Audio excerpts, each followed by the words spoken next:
The 19th Amendment is a perfect example, in my opinion, of how the Constitution can work for American citizens. In this group, women, they had a cause that they wanted to voice. They were able to do that by coming together and peacefully protesting and speaking about these different ideas that they had. And then because the Constitution is in place, they were also able to bring it in front of Congress. And at that point, Congress was able to pass it into law. And that, of course, protects the American citizens' rights. As far as the amendment process, expanding and supporting Americans, I feel as if it supports some Americans and not all. It wasn't until 45 years later that Black women and people of color were even allowed to vote after an amendment was put in place. There needs to be more expansion and more support for all Americans.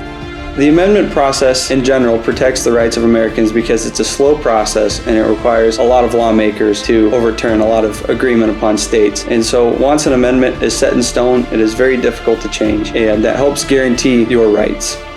I think it's important in this country to start protecting each other's rights as fiercely as we protect our own. If I want to believe in one right, like my own right to vote, then I need to defend someone else's right, such as the right to own a firearm, even if I disagree with it. Because again, when I start attacking the mechanisms that protect my own rights, that throws all my rights in jeopardy as it does everyone else. In this country, especially now, we need to look out for each other and we need to serve each other and protect each other instead of try to take each other's rights away.